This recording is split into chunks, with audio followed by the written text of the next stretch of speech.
Welcome to the Deep Dive. Great to be here. Today we're tackling something really top of mind for anyone building a business. The pivot. When and how do you make that fundamental shift in direction? And honestly, with AI developing so fast, it feels like these decisions are, well, more critical than maybe ever before. Oh, absolutely. It's a high-stakes game. I mean, the business graveyard is just littered with companies that failed to pivot, right? Yeah. We all know the big ones. Kodak, clinging to film while digital took over. Oh, Kodak, yeah. Blockbuster, just sort of ignoring streaming like it wasn't happening. Right, until it's too late. Exactly. And Nokia, they completely missed the smartphone revolution. These weren't just like small market shifts. Yeah. They were existential threats. They needed a real response. Such sad epitaphs, really. Powerful examples, though. But the flip side is also a risk, isn't it? How so? Well, you can't just pivot constantly. Like every time a competitor makes a move or there's a new trend. No, that's chaos. Constant change for its own sake is just as bad. Exactly. And there's actually data on this. Do It Partners did a study and found that startups making, say, one or two really considered pivots, they actually tend to do much better. Oh, interesting. Better how? Significantly better user growth. We're talking like 3.6 times better. Yeah. And they're less likely to, scale too fast and burn out. Right, so it's not if you pivot, but how and why. A kind of Goldilocks zone for pivoting. A Goldilocks zone. I like that. Pivot too late, you're irrelevant. Pivot too often for the wrong reasons, and you just get lost. Precisely. So our goal today, I think, is to really get into the weeds on this. What makes a pivot truly strategic and likely to succeed?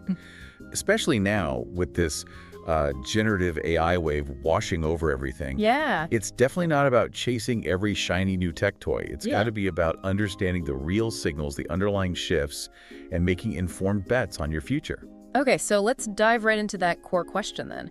To pivot, or not to pivot, what are the first things an entrepreneur should be looking for? The red flags, maybe, or the green lights? Well, the absolute first step, always, is to understand the why. Why are you even thinking about pivoting? Right. What's the driver? Exactly. Is it external pressure? Are competitors breathing down your neck? Is your market actually shrinking or maybe just getting way too crowded? Okay. Or maybe it's something more positive. Has a totally new opportunity popped up that, really plays to your existing strengths? That's a key distinction. It really is. You have to figure out if it's a genuine need to adapt your strategy or if you're just kind of reacting to noise. Maybe fear, maybe competitor moves, maybe just internal anxiety. That makes a lot of sense. Thinking it through versus just a knee-jerk reaction. I remember hearing about Jotform, the founder, Atek and Tank. Ah, yes. The forms company. Right. And Google enters the online forms market. That must have been terrifying. Oh, absolutely. Imagine that. Google steps into your space. The immediate gut reaction for many would be, okay, we need to get out of forms, pivot away, now. Yeah, find something less competitive, less daunting. Understandable, for sure. But what Tank did was, well, quite insightful. What was that? He basically doubled down. Yeah. He looked at what made Jotform great in the first place. Its deep focus on forms, doing them really, really well, being the specialist. So instead of running away from the giant? He decided to compete on their own terms, focusing on their core strength, their specialization. And, it worked out incredibly well for Jotform, didn't it? Fantastically well. It really highlights that power of, focusing on your core competence, sharpening what makes you unique. So meeting the challenge head on by just being better at your specific thing. Exactly. The lesson there is that just reacting only to what competitors are doing can be a real trap. You might pivot into something you're not good at or away from something where you actually have an edge. Right. The focus needs to be on your unique value. Yeah. What do you offer that others don't? And then execute that brilliantly. And as Tank often emphasizes, this needs to be grounded in data. Ah, data again. Always. Understand your users, understand the numbers. Don't just rely on a gut feeling about the competition. Know yourself, know your data. Okay. So that leads nicely into another tricky area, I think. How do you tell the difference between a smart strategic pivot and, well, just chasing the latest fad? That's a great question, especially right now. Yeah, with AI everywhere, it must be so tempting to just try and shoehorn AI into every business model, whether it fits or not. It's incredibly tempting. The key difference usually comes down to the driver. Is the pivot customer-centric or egocentric? Okay, explain that. Well, a strategic pivot is typically driven by a real, identifiable shift in what your customers actually need or want. or maybe a significant long-term change you see happening in the market itself. So it comes from the outside in, from the customer or market. Largely, yes. Whereas chasing a trend, that often comes from inside. It might be a fear of missing out, FOMO, or maybe an ego thing wanting to be seen as innovative, cutting edge, even if the move doesn't really solve a core problem for your users. Got it. So it's the difference between our users are clearly asking for X or the market is demanding Y versus, wow, everyone's doing Z technology, we better jump on that bandwagon. Exactly. Even if Z doesn't actually serve your core mission or audience effectively. And another big factor here is market size. Market size. How does that play in? Well, sometimes you might find yourself in a niche market. Maybe you identified it early, there wasn't much competition. Seems great, right? Sounds ideal initially. But if that market is fundamentally small and it doesn't really have the potential to grow much bigger, your business growth is going to hit a ceiling. It's inevitable. Ah, okay. So even if you're the best in a tiny pond. You're still in a tiny pond. In those cases, a strategic pivot might actually mean shifting your product or focus to serve a larger, more addressable market, even if it means facing more competition initially. That makes sense. You could dominate a niche but still fail to scale. Okay, so if understanding customer needs is so crucial for these strategic pivots, how do you actually figure out what they truly need, especially when needs change? Yeah, good question. One really effective approach is to try and act like an anthropologist. An anthropologist, okay. Meaning, really immerse yourself in your customer's world. Observe how they use your product or how they solve the problems you aim to solve. Talk to them. Actively solicit feedback. Don't just wait for it. Get out of the building, basically. Exactly. The pandemic actually gave us some really clear examples of this in action. Like what? Well, think about businesses that quickly added things like live chat to their websites or put a prominent feedback forms. They were responding directly to the fact that customer behavior and needs were changing rapidly. People were online more, maybe more anxious, needed quicker answers. Right, they adapted to the immediate context. Precisely. Those weren't necessarily full-blown pivots for most, maybe, but they were crucial adaptations. Small pivots, perhaps, based on observing and listening to customer needs in that moment, kept them relevant. So it's about constant listening, observing, and then making adjustments big or small that align with your mission but better serve that audience. Okay, let's tackle the elephant in the room now. AI. Big one. Navigating the age of AI. It feels like this is forcing almost every business, no matter the industry, to think about strategy, to think about pivoting.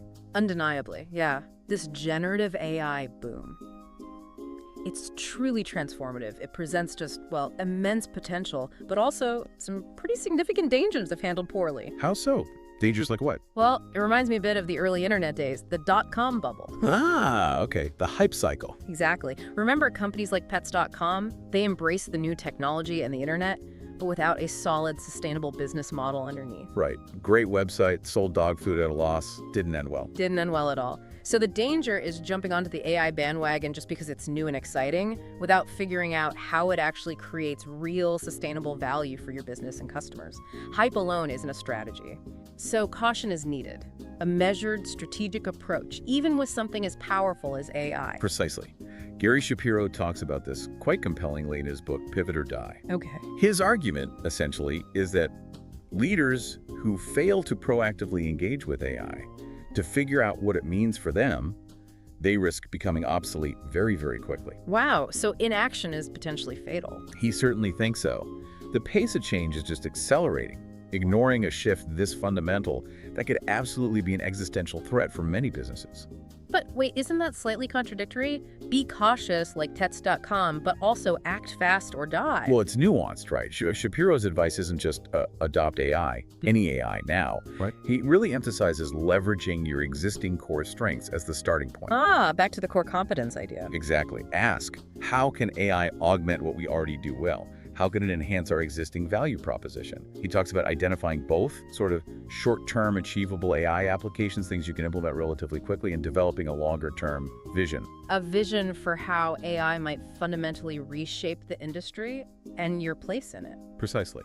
You need both the tactical and the strategic view when it comes to integrating something this transformative. So it's not about ditching who you are to become an AI company necessarily. It's more about strategically weaving AI into your existing fabric to make it stronger, or maybe to unlock adjacent opportunities that really align. That's a great way to put it, weaving it in.